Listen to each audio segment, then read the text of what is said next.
జగిత్యాల జిల్లా మల్లాపూర్ మండల కేంద్రంలో తెలంగాణ కాంగ్రెస్ ప్రభుత్వం వచ్చినప్పటి నుండి మొట్టమొదటిసారిగా 99 రోజులలో ప్రజలకు లబ్ధి చేసినటువంటి పనులను వివరించాలని, గ్రామాలలో ఉన్నటువంటి అలాగే ప్రజల సమస్యలు తెలుసుకోవాలని ఏర్పాటు చేసిన ప్రజాపాలన కాస్త పక్కదారి పట్టిన వైనం. చేయవలసినటువంటి పనులు, సలహాలు, సూచనల కోసం తీసుకోవడానికి ఏర్పాటు చేసిన ప్రజాపాలన కాస్త అధికారుల పాలకుల నిర్లక్ష్యంతో పక్కదారి పట్టిన వైనం.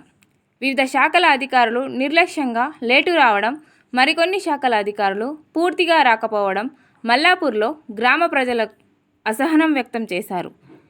నిర్లక్ష్యం చేసినటువంటి అధికారులపై చర్యలు తీసుకోవాలని డిమాండ్ చేసిన ప్రజలు. మరికొంతమంది ప్రజాపాలన పాల్గొని ప్రజాపాలనకు సంబంధించిన విషయాలు కాకుండా మరికొన్ని విషయాలు దృష్టికి తెచ్చి పాలనను కాస్త గంగలో కలిపారు. మల్లాపూర్లో ప్రధాన సమస్యలు చాలా ఉన్నాయి. గ్రామ పంచాయతీకి సంబంధించిన ప్రభుత్వ భూములు, ఆస్తులు మరికొంతమంది కబ్జా చేశారు. వీటి గురించి చర్చించకపోవడం చర్చనీయాంశంగా మారింది.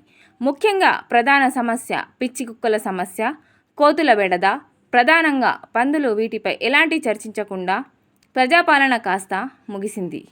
గత కొన్ని సంవత్సరాలుగా సర్పంచి లేక ప్రశాంతంగా ఉందేమో కానీ నూతన సర్పంచి వచ్చినాక మల్లాపూర్ మండల కేంద్రంలో ఎలాంటి మార్పులు లేకపోవడం ప్రజలను ఆశ్చర్యపరిచే విధంగా ఉంది.